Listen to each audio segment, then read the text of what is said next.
ذکر میرے لب پر ہر صبح و شام تیرا، میں کیا ہوں ساری خلقت لیتی ہے نام تیرا۔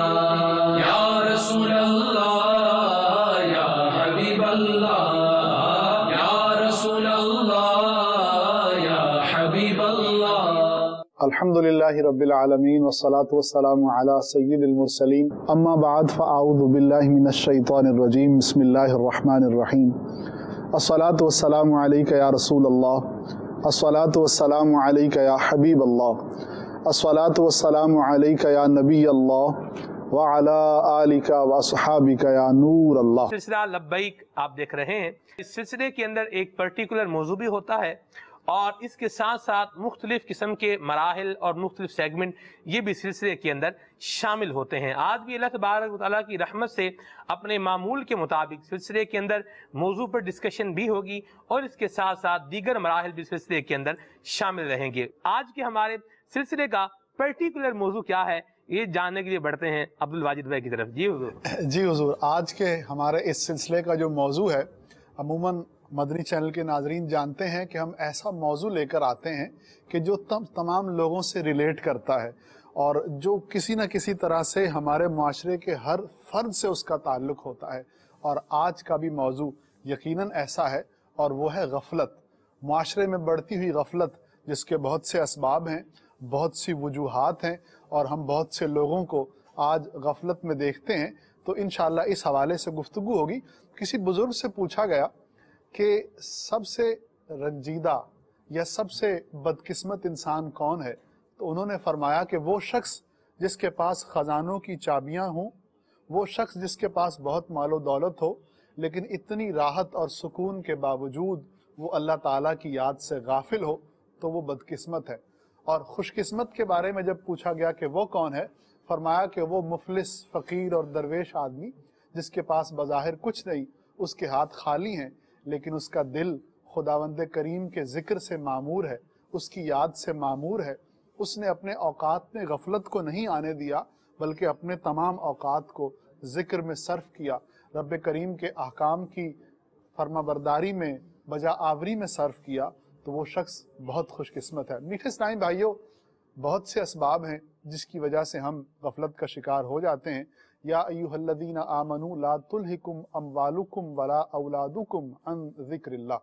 خداوند کریم نے فرمایا مفہوم کہ تمہارے مال اور تمہاری اولادیں تمہیں ذکر سے غافل نہ کر دیں۔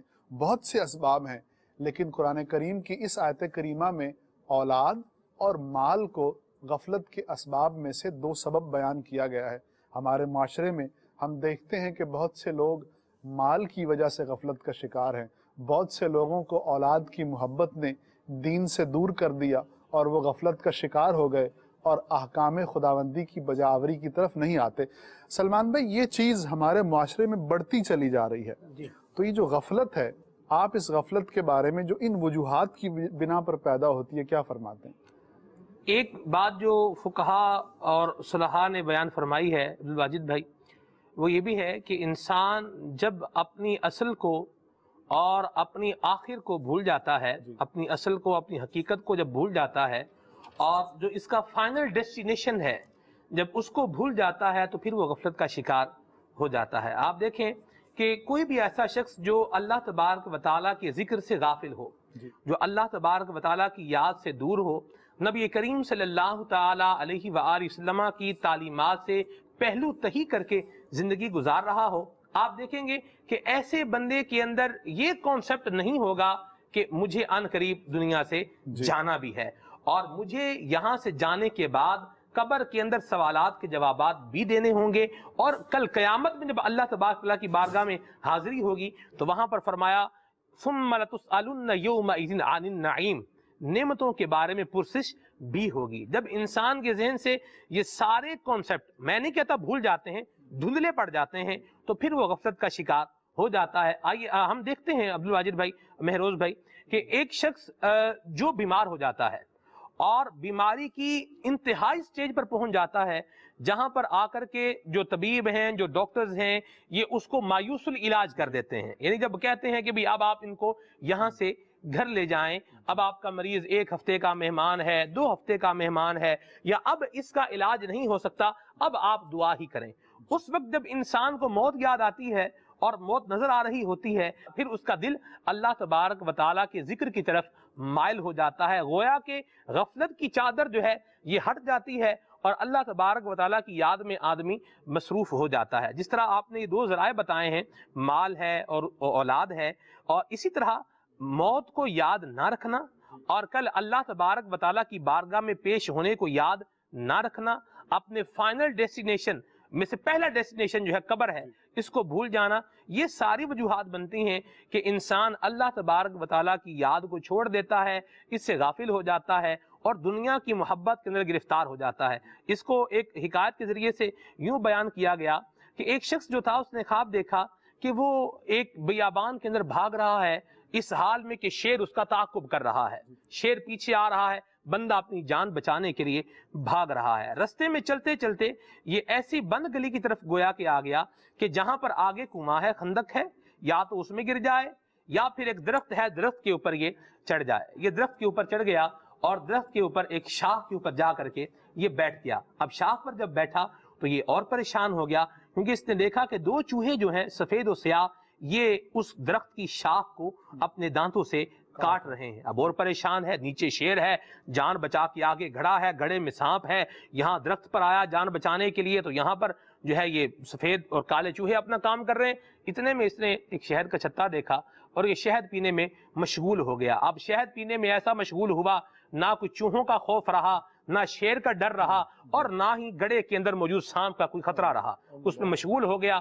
نتیجہ کیا نکلا؟ چوہوں نے اپنا کام کیا، وہ درخت کی جو شاخ تھی، مضبوط شاخ تھی، وہ کٹ گئی، یہ نیچے گرا، شیر کی چیر پھاڑ کا شکار ہوا، پھر جو ہے وہ شیر نے گڑھے میں پھینکا اور وہاں پر سانپ کا نوالا بن گیا۔ جب یہ صبح اٹھا تو اس کو بتایا گیا کہ جو تم نے شیر دیکھا یہ تمہاری موت تھی، درخت پر جس پر تم بیٹھ گئے، جس شاخ پر، اس سے مراد تمہاری زندگی تھی، اور وہ جو تم شہد پینے لگ گئے اس سے مراد دنیا کی لذات تھی۔ یعنی دنیا کے اندر پائی جانے والی لذات، دنیا کی فانی جو لذات ہیں، یہ ایسی ہیں جو انسان کو موت سے بھی غافل کر دیتی ہیں، قبر سے بھی غافل کر دیتی ہیں، اور جب بندہ موت سے غافل ہو جاتا ہے، قبر سے غافل ہو جاتا ہے، تو وہ آٹومیٹکلی غفلت کے اندر بڑھتا چلا جاتا ہے۔ سلمان بھائی، ایسا ہے کہ غفلت جو ہے نا، یہ چاہے دنیاوی اعتبار سے ہو جی، چاہے اخروی اعتبار سے ہو، جی، غفلت جہاں ہوگی، یعنی غفلت، نیگلیجنس، ہاں، یہ ناکامی کی بنیاد ہے۔ صحیح۔ اگر کوئی شخص دنیا میں کامیاب ہونا چاہتا ہے تو بھی اسے غفلت کو چھوڑنا ہوگا، اور آخرت کی کامیابی چاہیے تو بھی غفلت کو چھوڑنا ہوگا۔ چھوٹے سے چھوٹا نقصان اور بڑے سے بڑا نقصان، اس کی ایک بہت بڑی وجہ جو بن سکتی ہے وہ غفلت ہوتی ہے۔ آپ دیکھیے، اگر دنیاوی طور پر ہم دیکھیں، بڑے بڑے جو حادثے ہوتے ہیں جی، اس کی بعض اوقات وجہ ہی یہ ہوتی ہے کہ ذرا سی غفلت ہوئی اور ڈرائیور جو تھا اس سے غلطی ہوئی اور گاڑی نے ذرا سا جو ہے وہ رانگ وے پہ گئی، وہ پورا حادثہ ہو گیا، کبھی ٹرین الٹ گئی، کبھی جہاز جو ہے وہ بلاسٹ ہو گیا، زمین پہ گر گیا۔ زندہ مثال، جی، سفر مدینہ پر اسلام بھائی تھے اور بدر شریف کی زیارت کو جا رہے تھے۔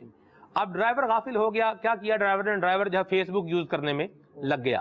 اب فیس بک یوز کرنے میں لگ گیا اور گاڑی چل رہی ہے، چلتے چلتے چلتے گاڑی وہاں پر پہنچ گئی کہ آگے کھائی تھی، بلاخر گاڑی جو ہے وہ کھائی کے اندر گر گئی، اور کئی عاشقان رسول جو ہے وہ اس کے اندر جام شہادت نوش کر گئے، اور کئی جو تھے وہ اس کے اندر شدید زخمی ہو گئے اور ہاسپٹل میں داخل ہو گئے۔ نتیجہ کیا نکلا؟ نتیجہ یہ نکلا کہ ڈرائیور کی غفلت سے کچھ لوگ جو ہے وہ موت کے دھانے کو پہنچ گئے، کچھ شدید زخمی ہو گئے، جو بعد میں ایک لمبے عرصے تک ہاسپٹلز میں جو ہے وہ داخل رہے، اور یہ ڈرائیور خود یہ سلاخوں کے پیچھے ہے اور ابھی تک سزا جو ہے بھگت رہا ہے۔ یہ غفلت دنیا کی ہو یا آخرت کی ہو، یہ نقصان دہ ہے، اور نبی کریم رؤوف الرحیم صلی اللہ علیہ وسلم کے فرامین میں بھی کچھ غفلتیں بیان کی گئی ہیں کہ جن سے جگایا گیا۔ ایک حدیث میرے سامنے ہے جس کو امام محمد غزالی علیہ رحمۃ الباری نے مکاشفۃ القلوب میں بیان فرمایا۔ نبی کریم رؤوف الرحیم صلی اللہ علیہ وسلم ارشاد فرماتے ہیں، میری امت پر وہ زمانہ جل آئے گا کہ وہ 5 سے محبت کریں گے اور 5 کو بھول جائیں گے، اس سے غافل ہو جائیں گے۔ ایک، دنیا سے محبت رکھیں گے اور آخرت کو بھول جائیں گے۔ دوسری، مال سے محبت رکھیں گے اور محاسبے کو, اکاؤنٹیبلٹی کو بھول جائیں گے.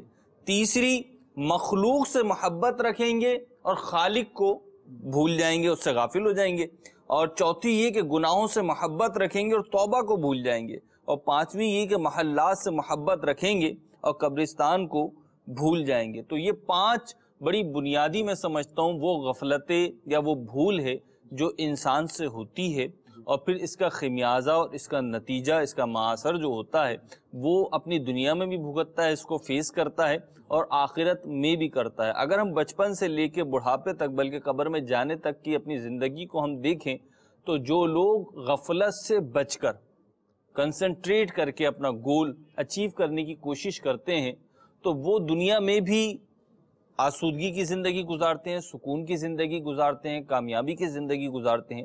اور جو اپنا گول غفلت کی نظر کر دیتے ہیں تو پھر وہ دنیا میں بھی ناکام ہوتے ہیں, اور اندیشہ یہی ہے ان کے ظاہری اعمال کو دیکھتے ہوئے کہ آخرت میں بھی وہ ناکام ہو سکتے ہیں. پھر مہروز بھائی, علماء نے غفلت کو مختلف طریقوں سے بیان کیا. جی, سب سے پہلی بات یہ کہ غفلت جو ہے وہ ذکر کے مقابلے میں ہے, یعنی ذکر جو ہے وہ خداوند کریم کی یاد ہے. پھر اس کی 3 قسمیں ہیں, ذکر لسانی ہے, ذکر قلبی ہے, ذکر بالجوارح ہے.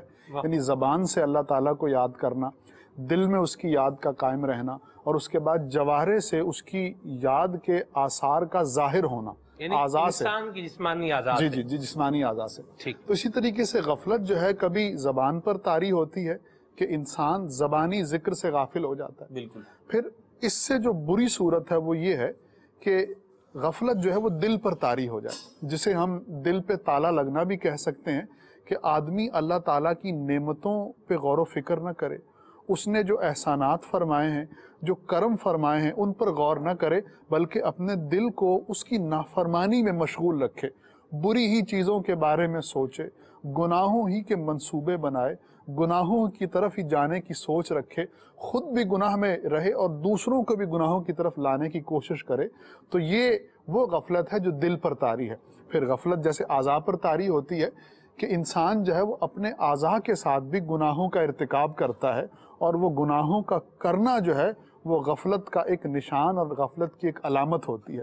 اب اعضاء سے جیسے گناہ ہیں, نگاہوں کا غلط استعمال ہے, کانوں سے گناہ, کانوں کا غلط استعمال ہے, ہاتھوں سے گناہ, ہاتھوں کا غلط استعمال, پاؤں سے گناہ, برائی کی جگہوں کی طرف جانا. تو یہ وہ غفلتیں ہیں جو علماء نے بیان فرمائی ہیں, جو کبھی زبان پر, کبھی دل پر اور کبھی اعضاء پر طاری ہو جاتی ہیں. تو مہروز بھائی, اللہ تعالیٰ ہمیں ان تمام طرح کی غفلتوں سے محفوظ فرمائے. اور یہ غفلت جو ہے یہ ناشکری میں بھی شمار کی گئی ہے, جیسے کہ آپ نے اشارتاً فرمایا بھی کہ جو غافل انسان ہے اسے نعمتوں کا احساس ہی نہیں ہے کہ میرے پاس ہے کیا, اور جب وہ غافل ہوتا ہے تو یہ ناشکری کی ایک صفت بنتی ہے, کیفیت بنتی ہے. اور اس آیت کے ماتحت جو قرآن کریم میں رب کریم نے ارشاد فرمایا لَإِن شَكَرْتُمْ لَأَزِيدَنَّكُمْ وَلَإِن كَفَرْتُمْ إِنَّ عَذَابِي لَشَدِيدٌ, اس کے تحت کہ اگر تم میرا شکر کرو گے, میرا احسان مانو گے تو میں تمہیں اور دوں گا, اور اگر ناشکری کرو گے تو میرا عذاب سخت ہے. اس کے تحت مفتی احمد یار خان نعیمی رحمۃ اللہ تعالی نے تفسیری نکات بیان فرمائے. اس میں سے ایک یہ بھی ہے کہ ہرگز اس گمان میں نہ رہنا کہ اللہ رب العزت اس دن یعنی قیامت کے دن تمہارا عذر قبول کرے گا اور تمہاری غفلتوں اور کوتاہیوں کے باوجود تم سے راضی ہو جائے گا. ایسا نہیں ہوگا, بلکہ تمہیں غفلت کو چھوڑنا ہوگا گویا کہ, اور اپنی نعمتوں کا احساس کرنا ہوگا. اور یہ احساس کرنا یا نعمتوں کا ذکر کرنا یہ بھی اللہ رب العزت کا شکر ہے. آپ نے ذکر کی بات کی, ایک بڑی پیاری حدیث اس حوالے سے میں نے پڑھی کہ ذکر کرنے والے کی ویسے تو الگ سے انفرادی طور پر بہت زیادہ فضائل آئے ہیں, لیکن بالخصوص بعض اوقات یہ فیلنگ آتی ہے کہ ہم کیوں غافل نہ رہیں. آپ دیکھیں یہ بھی غافل ہے, یہ بھی یوں کر رہا. اچھا غافل بھی نہیں کہتے, وہ تو یہ بھی اپنی زندگی گزار رہا ہے, وہ بھی اپنی زندگی گزار رہا ہے, اپنے انداز سے چل پھر رہا ہے سلمان بھائی, تو میں کیوں نہیں ان ساری چیزوں کو جو ہے اویل کروں, ان اپرچونٹیز سے فائدہ اٹھاؤں اور ان چیزوں سے جو بھی لطف اندوزی کی صورت بن سکتی ہے وہ کروں.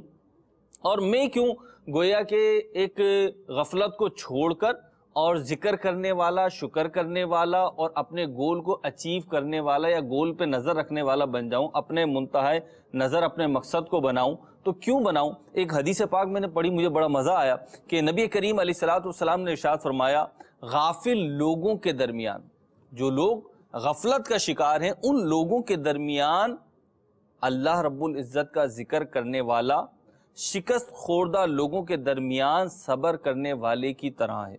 تو یہ وہ افراد جو ہوتے ہیں نا، جو کہتے ہیں یہ یوں کر رہا ہے، یہ یوں کر رہا ہے، یہ یوں کر رہا ہے، تو میں کیوں کروں؟ تو یہ حدیث ان کے لیے بڑی ڈھارس ہے کہ نبی کریم علیہ الصلوۃ والسلام نے غافلوں کے درمیان ذکر کرنا، اور پھر ذکر کی ابھی آپ نے یہ 3 اقسام بھی بیان فرمائی دی ہیں۔ جی مہروز بھائی، آپ نے ایک سبب جو بیان فرمایا، یقیناً ہمارے معاشرے میں یہ ایک جو چیز ہے نا، دوسروں کو دیکھنا اور جو وہ کر رہے ہیں اسی چیز کو اپنانا، وہ روا روی میں جو وہ کر رہے ہیں ہم نے بھی وہی کرنا ہے، یہ چیز ہمارے معاشرے کی بربادی کے اسباب میں سے ایک بہت بڑا سبب ہے۔ پنجابی میں ایک جو ہے وہ کہتے ہیں کہ اگر کسی کا منہ جو ہے وہ لال ہو تو اپنا منہ جو ہے وہ تھپڑ مار کے لال نہیں کرتے۔ تو یہ بڑی پیاری بات کرنے جا رہے ہیں اب ماشاءاللہ مدینہ مدینہ۔ اچھا، تو وہ اسباب جو ہے، مطلب ہم دوسروں کو جو کرتا دیکھتے ہیں وہی ہم کرنے کی کوشش کرتے ہیں۔ بحیثیت مسلمان ہماری سوچ ایسی نہیں ہونی چاہیے، ہماری سوچ یہ ہونی چاہیے کہ ہم نے وہ کرنا ہے جو ہمیں اللہ تعالیٰ نے حکم دیا ہے، ہم نے وہ کرنا ہے جو ہمیں اس کے پیارے حبیب صلی اللہ تعالی وسلم نے حکم دیا ہے، اور ہم نے وہ کرنا ہے جو ہم نیک لوگوں کو کرتے ہوئے دیکھتے ہیں۔ وہ لباس پہننا ہے جو نیک لوگوں نے پہننا طریقہ بنایا ہوا ہے، اس انداز سے گفتگو کرنی ہے جس انداز سے اللہ کے نیک بندے گفتگو کرتے ہیں، اور اس طریقے پر، اس رستے پر چلنا ہے جس رستے پر اللہ کے نیک بندے چلتے ہیں۔ تو صحبت، مہروز بھائی، صحبت، ہم جن کی صحبت میں بیٹھتے ہیں وہی رنگ ہم اپنا لیتے ہیں۔ جن لوگوں کو ہم زیادہ دیکھتے ہیں وہ لوگ آہستہ آہستہ ہمارے اندر اترتے چلے جاتے ہیں۔ اگر ہم مدنی چینل دیکھیں، امیر اہل سنت کو دیکھیں، نگران شورا کو دیکھیں، علماء اہل سنت کو دیکھیں، اپنے علاقے کے امام صاحب سے تعلقات ہوں، اسلامی بھائیوں سے تعلقات ہوں، تو آہستہ آہستہ خود ہمارا ذہن بھی جو ہے وہ غفلت سے ذکر کی طرف اور نافرمانی سے فرما برداری کی طرف چلا جائے گا۔ بڑی پیاری بات کہی آپ نے۔ وبرکاتہ۔ وعلیکم السلام ورحمۃ اللہ۔ تشریف رکھیے۔ جزاک اللہ۔ نگران شورا ماشاءاللہ تشریف لے آئے ہیں۔ اوور ٹو نگران شورا سلسلہ حضور جاری و ساری ہے، اور غفلت اس کا آج عنوان ہے، جو مین ہمارا عنوان ہے سلسلے کا، وہ ہے غفلت۔ ایک سوال میرے ذہن میں تھا، اور وہ سوال یہ ہے کہ آپ آخر جو غفلت میں پڑا ہوا ہے، جیسے میں اگر غفلت میں ہوں تو آپ مجھے کیوں میری غفلت سے مجھے اٹھانا چاہ رہے ہیں، اور مجھے اپنی زندگی میں رہنے دیں، اپنے حال کے مطابق مجھے زندگی گزارنے دیں۔ میں نے اپنا جواب خود دینا ہے، اپنا حساب کتاب خود دینا ہے، میرا وے آف لائف ہے، میرا زندگی گزارنے کا انداز ہے، اسٹائل ہے، آپ مجھے کیوں غفلت سے جگانا چاہ رہے ہیں؟ اور دوسرا سوال اس کے ساتھ ہی اٹیچ میں یہ بھی کروں گا کہ اگر میں کسی کو دیکھ رہا ہوں کہ کوئی غفلت میں ہے، تو میں اس کو کس طرح سے جو ہے وہ یہ بات پوائنٹ آؤٹ کروں، نوٹیفائی کروں کہ وہ غفلت کا شکار ہے؟ الحمدللہ رب العالمین والصلاة والسلام علی سید المرسلین۔ سب سے پہلی بات کہ آپ یا کوئی بھی اگر غفلت میں مبتلا ہے اور کسی کے دل میں یہ خیال آتا ہے کہ میں اسے غفلت سے بیدار کروں، تو یہ خیال آنا اس کو اس کے رب کی طرف سے ہی کہیں گے، کیونکہ نیکی اللہ کی طرف سے ہے۔ تو اول تو یہ کہ اللہ تعالیٰ بندے کے دل میں یہ بات ڈالتا ہے کہ وہ اس کے دین کے لیے، اس کے بندوں کو اس تک پہنچانے کے لیے کوشش کرے۔ اور دوسرا یہ کہ اگر ہم اسلام و دین کی تعلیمات دیکھتے ہیں تو آپ یہ دیکھتے رہیں گے کہ نیکی کی دعوت دینا اور برائی سے منع کر، غفلت سے بیدار کرنے کے لیے نیکی کی دعوت دی جائے گی نا جی۔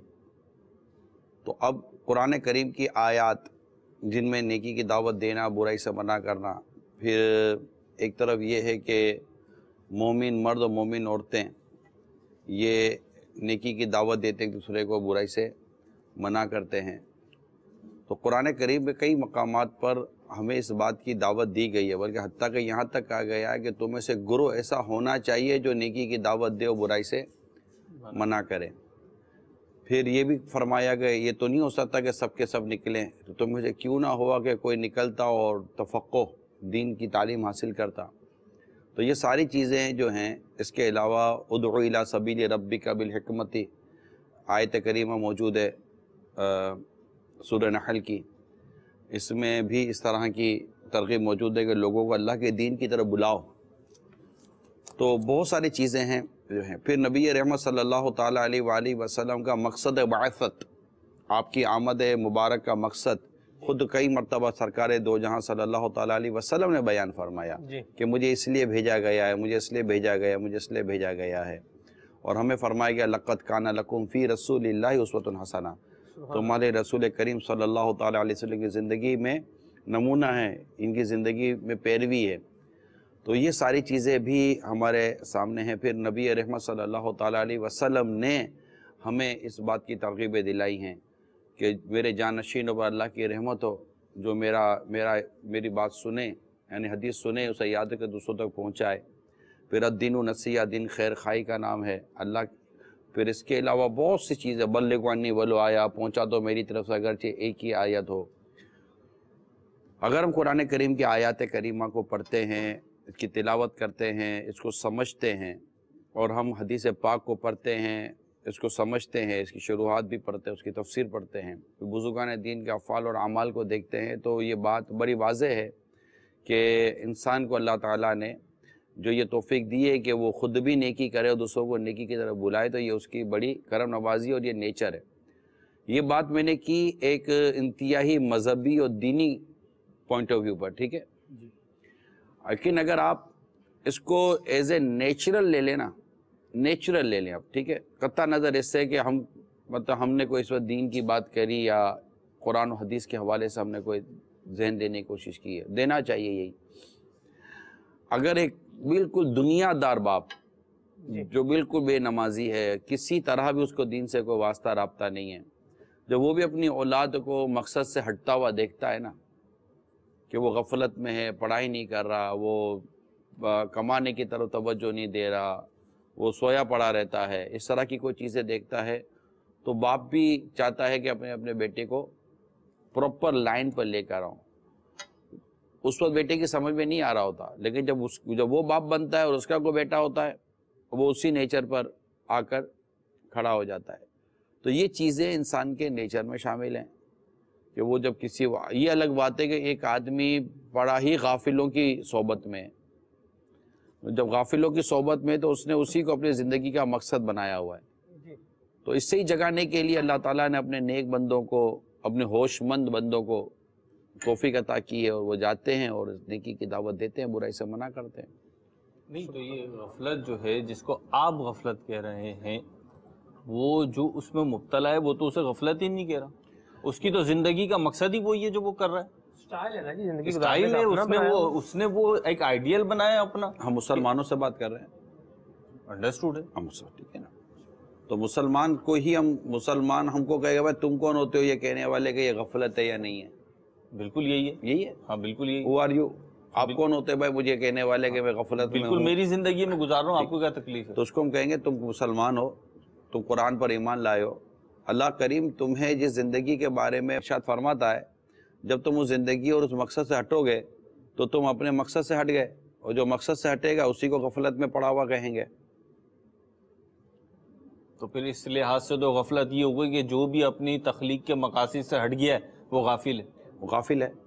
تمہیں غافل رکھا مال کی زیادہ طلبی نے، الہاکم التکاثر حتی زرتم المقابر. تمہیں غافل رکھا مال کی زیادہ طلبی نے، یعنی مال کی زیادہ طلبی نے تمہیں غافل رکھا کس سے؟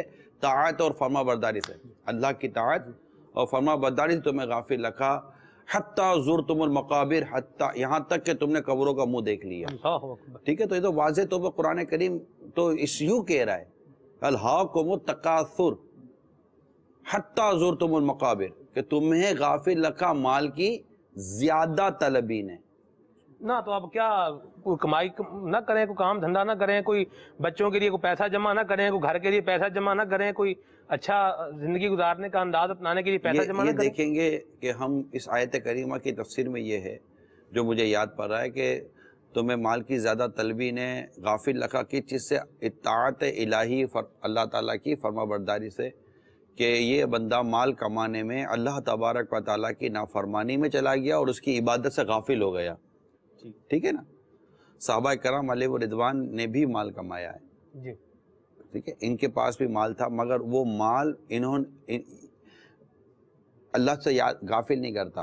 اور رجالو کیا ہے وہ آیت کریمہ, لا تلہیہم تجارت ولا بیع عن ذکر اللہ, تمہیں انہیں تجارت اور خرید و فروخت اللہ کی یاد ذکر سے غافل نہیں کرتے. غافل نہیں کرتے. جی ٹھیک ہے.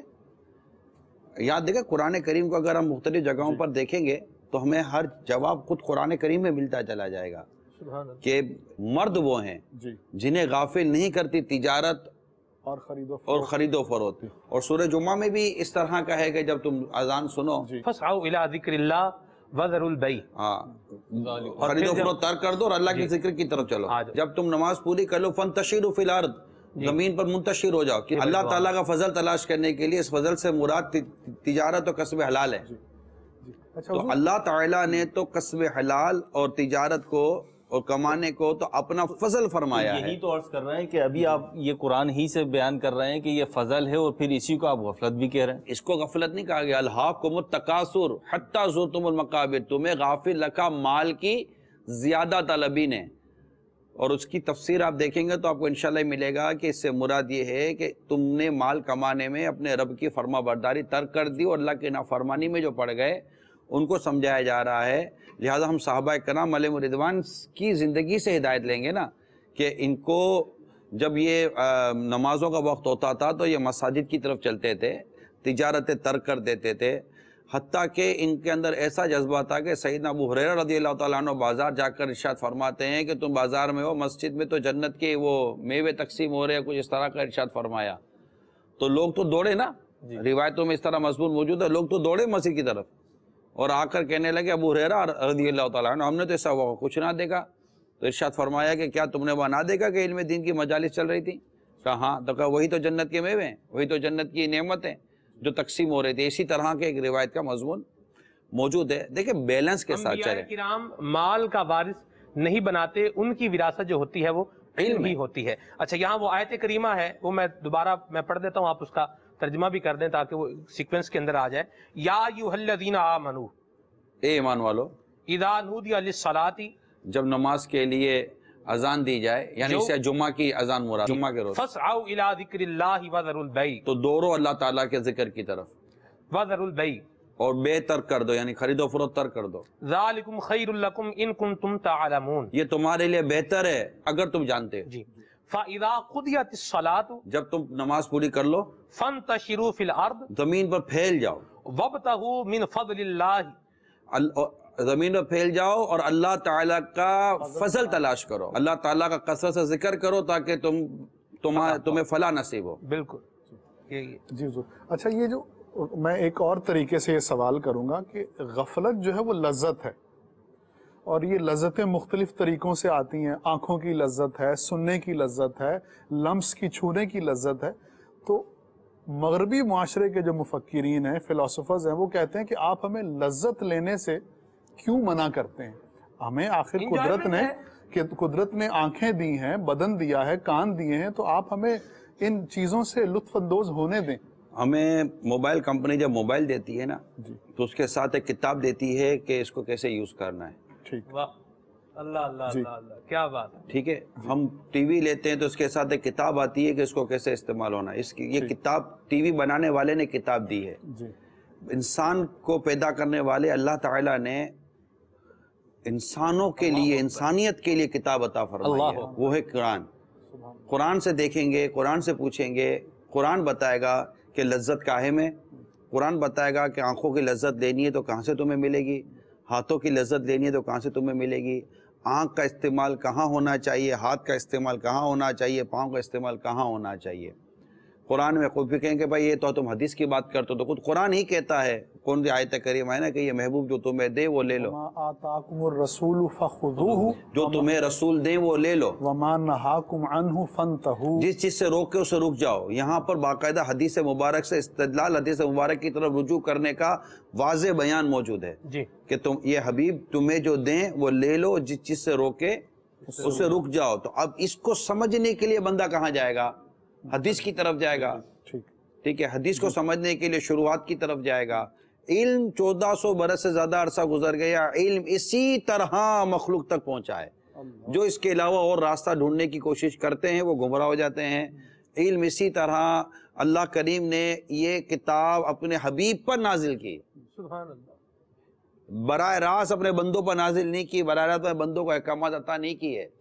اللہ کریم نے یہ کتاب قرآن کریم اپنے حبیب کے قلب اطہر پر، سورہ حشر کی آیت کریم ہے نا کہ یہ لو انزلنا هذا القرآن على جبل لرأيته خاشعا متصدعا من خشیت اللہ. اگر یہ قرآن کسی پہاڑ پر نازل ہوتا تو ریزہ ریزہ ہو جاتا اللہ تعالیٰ کے خوف سے. اور یہ آیت کریمہ کس پر کہاں نازل ہوئی؟ محبوب کریم کے سینہ مبارک پر نازل ہوئی.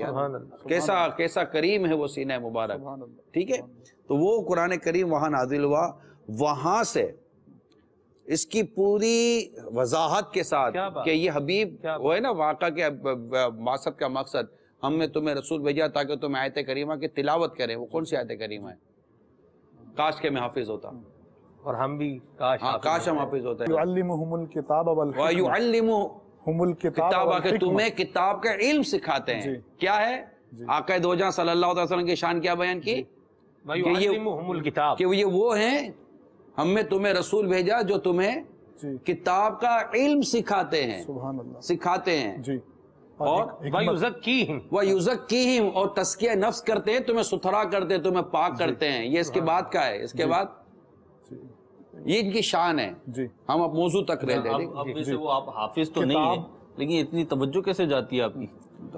ابھی میں کوئی 5 7 8 آیتیں جو آپ اشارتاً بیان کر چکے ہیں. دعوت اسلامی کے مدنی ماحول کی برکت ہے، اور کیا اس کو ہم بھی ہیں نا دعوت اسلامی کے ماحول میں، ہم بھی. آپ کو بھی یاد ہوتی ہے جب آپ آتے ہیں بولنے پر تو پھر تو آپ ہو، جب میں نہیں ہوتا تو پھر آپ ہی بول رہے ہوتے ہیں. تو علم و حکمت کا سکھانا اور تزکیہ نفوس. ٹھیک ہے نا. تو اللہ کریم نے کتاب نازل کی محبوب کریم پر. محبوب کریم نے کتاب تلاوت کی اور علم سکھایا اور تزکیہ نفس کیا. جو آپ کی صحبت میں رہے پیارے پیارے صحابہ کرام علیہم رضوان، انہوں نے اس علم کو ان سے لیا. تابعین نے، تابعین سے لیا، تبا تابعین نے. یہ صحبتیں لیتے، جس کو آپ تھوڑی دیر میرے آنے سے پہلے جو صحبتوں کا بیان کر رہے تھے، تو یہ لیتے لیتے لیتے لیتے آج تک اعلیٰ حضرت علیہ رحمٰن نے یہی لکھا ہے کہ یہی وہ مین طریقہ ہے جس سے علم پہنچا ہے، پھر ائمہ مجتہدین تک پہنچا، ان سے مطلب کہ علماء تک پہنچا. یہ آ رہا ہے علم دین لینے کا بیسٹ وے یہی ہے. ٹھیک ہے. اچھا، پھر فرمایا کہ یہ آسان ہے. تھوڑا سا میں موضوع سے ہٹوں گا. علم شریعت اس طرح پہنچا، یہ آسان ہے. جس کو لینے کا اتنا اہم راستہ ہے.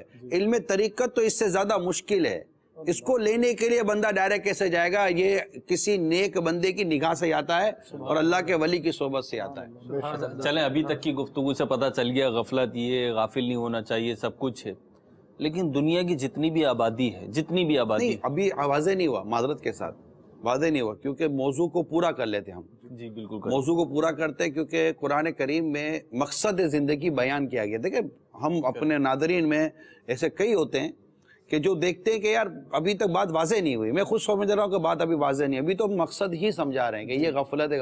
لیکن اگر ہم، میں نے کہا نا کہ قرآن کریم جیسے ابھی آپ نے سوال کیا، تو ایک بک، ایک کتاب اللہ تعالیٰ نے بندوں کو دی نا کہ بھئی یہ ہے، اس کو دیکھو تمہیں زندگی کیسے گزارنی ہے.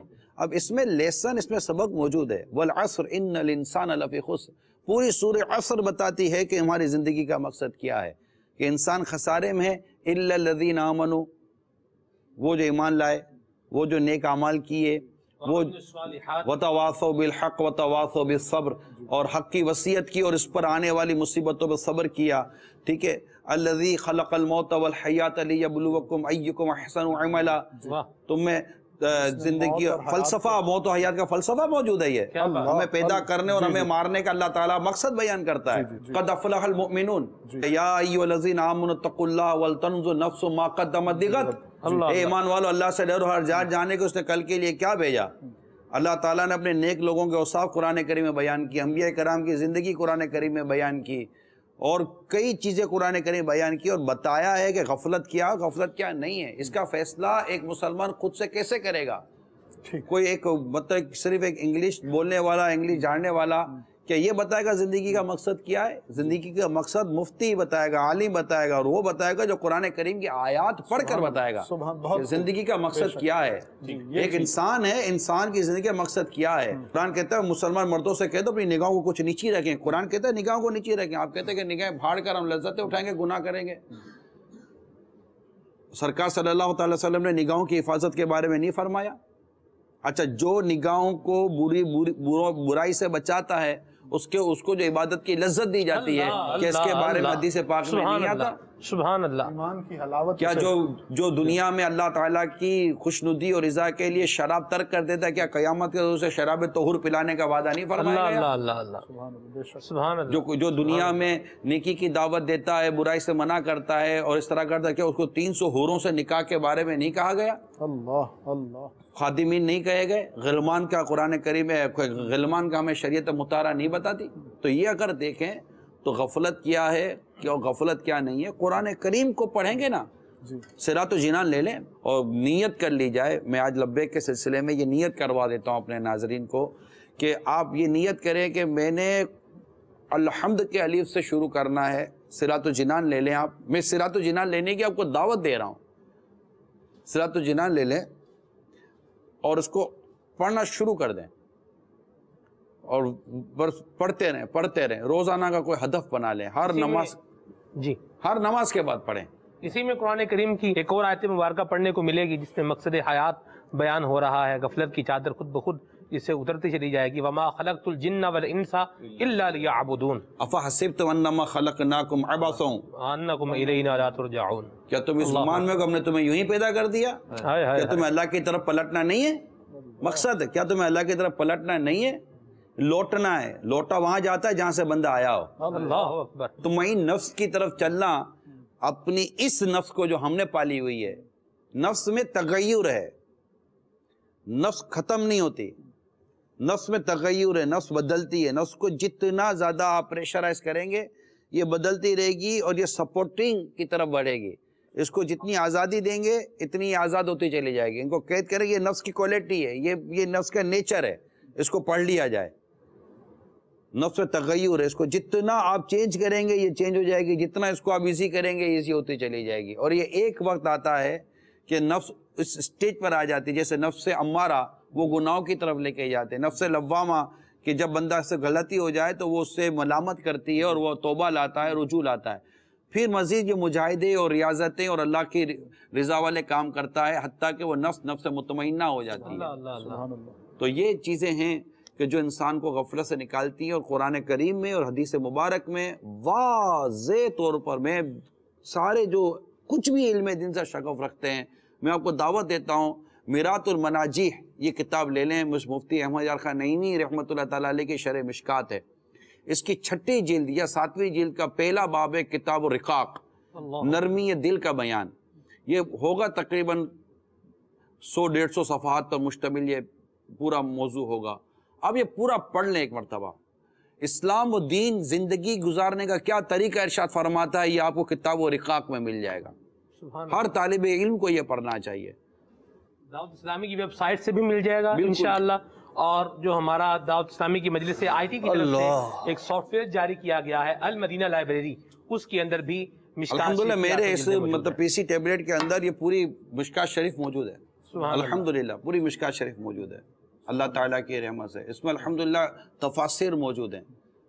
اس کے اندر کنز الایمان موجود ہے الحمدللہ رب العالمین. اور مجھے یہ مفتی احمد یار خان نعیمی رحمۃ اللہ تعالیٰ علیہ کی میرات المناجی شرح مشکات یہ بہت کام آئی ہے. جب ہم باب الاسلام کی طرف گئے تھے، جب شورا نہیں بنی تھی اپنے سلمان بھائی، تو سندھ کابینہ بنی تھی. شورا اس کے بعد بنی تھی. پہلے کراچی انتظامی کابینہ سب سے پہلے بنی تھی باب المدینہ صحرائے مدینہ کی مجلس. صحرائے مدینہ باب المدینہ کراچی اجتماع جہاں ہوتا تھا سب سے پہلے یہ مجلس بنی تھی. اور اس مجلس کے بعد پھر بنی تھی کراچی انتظامی کابینہ جس کے حاجی مشتاق رحمۃ اللہ تعالیٰ علیہ نگران بنے تھے. ابھی شورا نہیں بنی تھی. اس کے بعد پھر ہم باپا کے ساتھ چلے تھے نواب شاہ کی طرف، اور وہاں بنی تھی سندھ انتظامی کابینہ، مجالس و انتظامی کابینہ بننے کا یہ ایک سلسلہ شروع ہوا تھا۔ پھر سندھ انتظامی کابینہ اس نواب شاہ کے اندر امیر سنت نے ایک بیان کیا تھا، اور مشاورت اور یہ جو کابینہ اس وقت ہم کہتے، جب اعلانات کیے تھے تو امیر سنت نے ایک جملہ ارشاد فرمایا تھا کہ یہ جو کابینہ یہ انشاءاللہ شریعت کے مطابق آپ کے فیصلے کرے گی۔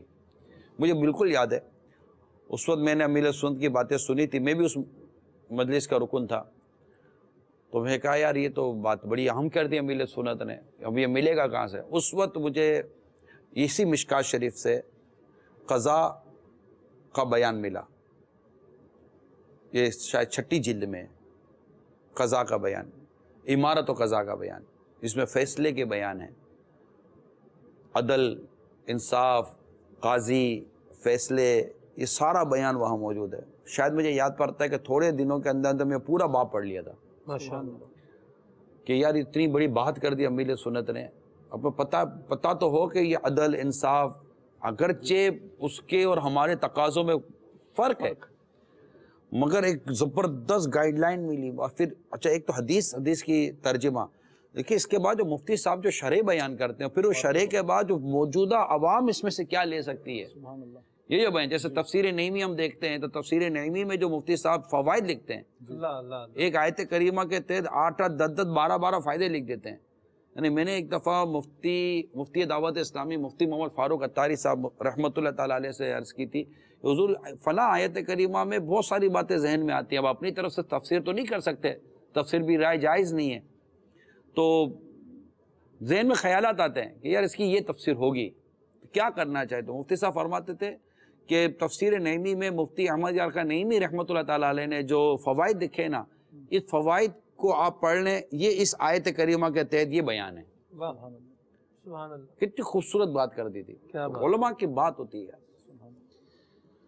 غفلت دور کیوں نہیں ہوتی؟ اسی میں یہ بھی ایڈ کر لیں، میرا سوال آپ سے وہ ملتا جلتا ہی ہے کہ دنیا کی جتنی بھی آبادی ہے، جتنے بھی افراد ہیں، ابھی جو بھی گفتگو ہوئی ہماری، لیکن اکثریت غافل ہے یا نہیں؟ میں ان کی طرف پہلے جاؤں گا سلمان بھائی کی طرف۔ میرا خیال ہے کہ یہ خبط سوار ہونا ہی نہیں چاہیے کہ مجھ سے غفلت دور ہو گئی ہے۔ اللہ اکبر۔ یہ خبط سوار نہیں ہونا چاہیے، میں غافل نہیں ہوں، میں تو غافل ہوں۔ اولیاء کرام کی زندگیوں میں جو پڑھنے کو ملا وہ یہی تھا کہ انہوں نے اپنے آپ کو غافلین ہی میں بیان کیا، حالانکہ وہ غفلت سے جگانے والے تھے۔ وہ ہے نا کہ شیطان مسلط ہے افسوس مگر وہ ہے غفلت سے مگر اب بھی بیدار کیا گناہوں کا پڑا دن رات سوتا ہوں، مجھے اب خواب غفلت سے جگا دو یا رسول اللہ۔ یہ ان کی عاجزی ان کی ساری ہے۔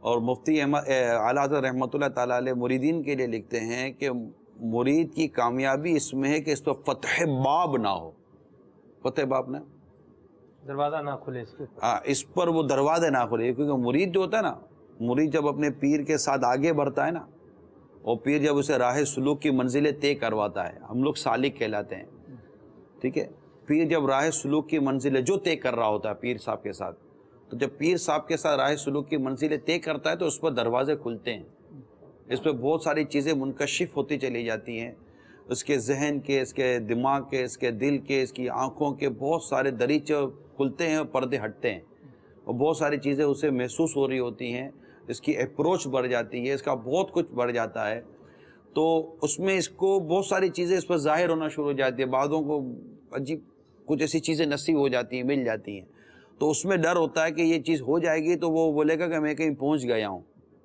تو وہ اپنی منزل سے ہٹ جائے گا کہ مجھے میری منزل جیسے کہ مل گئی ہے۔ تو اعلیٰ حضرت رحمۃ اللہ تعالیٰ علیہ نے بڑی خوبصورت بات کی کہ مرید کی کامیابی اس میں ہے کہ اس پر فتح باب نہ ہو، وہ زندگی بھر اپنے آپ کو ناقص سمجھے گا تو اس کی کامیابی ہے۔ اللہ اکبر، بہت خوب۔ یہ میں نے فتاوی رضویہ میں جو پڑھا تھا، میں نے اس کا جو میری موٹی عقل میں آیا وہ میں نے عرض کیا۔ تو البتہ جو لوگ گناہوں میں پڑے رہتے ہیں اور بالکل واضح طور پر گناہوں میں پڑے رہتے ہیں، نمازیں نہیں پڑھتے تو طہارت کا خیال نہیں رکھتے، شرابیں پیتے ہیں، گناہ کرتے ہیں، گانے باجے سنتے ہیں، فلمیں ڈرامے، تو وہ تو سخت اللہ کی نافرمانیوں میں پڑے ہوئے ہیں۔ ہمارے اولیاء کرام نے جو اپنے آپ کو غفلت کا بیان کیا تو اس میں ان کا گناہوں میں پڑنا نہیں تھا، ان کو بھی یہ تھا کہ جو وقت یہ بھی شاید ہم اللہ کے ذکر میں گزار دیتے، اللہ کے ذکر میں گزار دیتے، ہم سوتے کم، ہم کھاتے کم، ہم پیتے کم، ہم بولتے کم، وہ اپنے مطلب اس مقام میں جو ان کو نصیب ہے اس کے مطابق یہ بات کر رہے ہوتے ہیں۔ تو اب جو لوگ گناہ میں مبتلا ہیں ان کو چاہیے کہ ہم عذاب الہی کو پڑھیں۔ دیکھیے سزا کا ڈر یہ جرم سے بچاتا ہے۔ دنیا میں اب آپ سرعام قتل نہیں کرتے، پتہ ہے کہ ہاتھ تو ہاتھ دھر لیے جائیں گے، جبکہ قتل ناحق اللہ نے حرام کر دیا۔ جی قتل ناحق اللہ نے حرام کر دیا، لیکن چونکہ دنیا میں بھی اس پر پکڑ موجود ہے، جی ایک قانون موجود ہے، تو آدمی ڈرتا ہے قتل کرتے ہوئے نا۔ عام آدمی چلتے تھے قتل نہیں کر دیتا، لیکن چونکہ غیبت پر دنیا کو کوئی قانون پکڑتا ہی نہیں ہے، بیٹھ کر خوب دبا دب غیبتیں ہو رہی ہوئی، قانون پکڑنے والوں میں بھی غیبتیں ہو رہی ہوتی ہے، بھی آپ بیٹھ کر غیبتیں کرتے ہو تو کیا تعجب۔ حالانکہ غیبت کو بھی اللہ نے حرام فرمایا، قتل ناحق کو بھی اللہ تعالیٰ نے حرام فرمایا ہے، لیکن بندہ کیا کرتا ہے کہ قتل ناحق سے بچ رہا ہے، کیونکہ وہاں پر بالکل واضح طور پر ہاتھوں ہاتھ اس کو سزا کا خوف ہے۔ اور یہاں غیبت پر چونکہ اگر توبہ کیے بغیر مر گیا اور غیبت کا گناہ اسے سزا میں مبتلا کر سکتا ہے، تو اب اس کو خوف اتنا نہیں ہے۔ تو سزا کا خوف یہ انسان کو غفلت سے جگاتا ہے، لہذا جو بھی گناہوں میں ہم پڑھ رہے ہوتے ہیں ان کے متعلق جو سزائیں بیان کی گئی ہیں ان کو پڑھا جائے تو انشاءاللہ غفلت دور ہو سکتی ہے۔ اور پھر نیک لوگوں کی صحبت، جیسے آپ نے فرمایا، غافل کی صحبت تجھے غافل بنائے گی، کامل کی صحبت تجھے کامل بنائے گی۔ کالز کی طرف بڑھتے ہیں۔ آج کا موضوع غفلت ہے۔ غفلت کس طرح طاری ہوتی ہے اور اس کا علاج کیا ہے، اور انسان زیادہ علم میں کس طرح مصروف رہ سکتا ہے، کیا اس کے لیے اسے اچھی صحبت اختیار کرنا چاہیے، اس کے بارے میں بھی آپ کچھ مدنی پھول ارشاد فرما دیجیے گا۔ السلام علیکم ورحمۃ اللہ وبرکاتہ۔ وعلیکم السلام ورحمۃ اللہ وبرکاتہ۔ انسان کے نیچر میں کہ یہ آئیڈیل ڈھونڈتا رہتا ہے اور لوگوں کی سیرت اور ایک اچھی سیرتوں سے فائدہ اٹھاتا ہے۔ کالج اور یونیورسٹی کے جو اسٹوڈنٹ ہوتے ہیں وہ بھی پڑھتے رہتے ہیں کہ فلاں نے کیا کیا تھا، اتنا بڑا نام تھا، یہ کیا کرتا تھا، یہ کیسے اتنا بڑا آدمی بن گیا، جسے کہتے ہیں بایوگرافی پڑھنا۔ ہاں، تو اس طرح آپ امیر سنت کا ایک رسالہ ہے اشکوں کی برسات، اللہ اس میں امام اعظم امام ابو حنیفہ رحمۃ اللہ تعالیٰ علیہ کا جدول بیان کیا امیر سنت نے، اس کو پڑھیں تو پتہ چلے کہ کامیاب لوگ کس طرح کی زندگی گزارتے تھے۔ اعلیٰ حضرت کا جدول پڑھیں۔ اسی طرح مقتوۃ المدینہ کی رسالہ ہے آقا کا جدول، پیارے آقا صلی اللہ علیہ وسلم کی جو زندگی کا جو ایک اپنا انداز مبارک تھا اس کو بھی نقل کیا گیا ہے۔ جب ہم یہ پڑھتے ہیں تو ہمیں پتہ چلتا ہے کہ یہ ہے وہ زندگی کہ جس کے مطابق گزاریں گے تو ہم اپنے اندر کم از کم یہ اطمینان ہوگا کہ میری زندگی میں غفلت کا پہلو نہیں ہے۔ اعلیٰ حضرت کی رحمۃ اللہ تعالیٰ علیہ کی جیسے میں نے بات کی تو اعلیٰ حضرت خود ایک اپنے سائل کو دعوت دیتے ہیں کہ آپ میرے پاس مہینہ 2 مہینہ رک جائیے اور دیکھ لیجئے کہ اگر آپ کو لگے کہ میں اپنے کسی ذاتی کام میں مصروف ہوں تو آپ مجھے کہہ لیجئے گا۔ یعنی آپ کو 2 مہینے بھی میرے ساتھ رہیں گے تو آپ کو ایسا نہیں لگے گا کہ میرے پاس اتنی فرصت ہے کہ میں کو اپنے ذاتی کام میں مصروف رہ سکوں، تو میرا تو شب و روز کا کام ہی مسلک و دین کی خدمت رہ گیا، تو میں کسی کے لیے کیا کر سکتا ہوں کہ میں آپ کے لیے کچھ کروں گا۔ یوں کر کے اعلیٰ حضرت نے فرمایا ہے اپنے کہ میں دن رات مصروف اور دعوت دے رہے ہیں کہ آ کر میرے ساتھ رک جائیے اور مجھے دیکھ لیجئے۔ 2 3 ماہ، 1 2 دن کی نہیں بات کی کہ چلو آدمی اپنا جدول بنا لیتا ہے ایک دن سب کو دکھانے کے لیے کہ آج میں اتنا مصروف ہوں، اگلے دن پتہ چلے کہ کل کی تھکن بھی آج اتار رہا ہے۔ تو ایسا نہیں تھا، 2 2.5 مہینے 3 مہینے کی دعوت دی جا رہی ہے کہ رہ لو اور مجھے چیک کرو اور پھر مجھے کہو کہ میں مصروف ہوں یا نہیں ہوں۔ تو یہ دعوت ہے کہ آپ اور میں کسی کو دعوت دے سکتے ہیں کہ میرے ساتھ آپ 2 3 مہینے رہ کر دیکھ لیجئے۔ اگلا تو یہ بولے گا یار کھانے میں وقت کم لگا دیتے بھائی، اتنا کھانے میں، ہم تو کھانے پہ بیٹھتے تو اٹھتے نہیں ہیں یار، یہ تو میری آنکھوں دیکھی بات ہے۔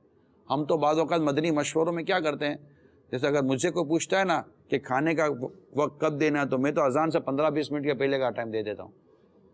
مجھے بولے ان کو اذان اٹھائے گی، اپنے تو نہیں اٹھا سکتے بھائی، ان کو اذان اٹھا دے گی۔ 15 20 منٹ بہت ہوتے ہیں کھانے کے لیے، کیا بیٹھے رہیں گے بیٹھے رہیں گے۔ اب خالی تنکا بھی لے کر تو دانتوں کے ساتھ مشق ہو رہی ہے،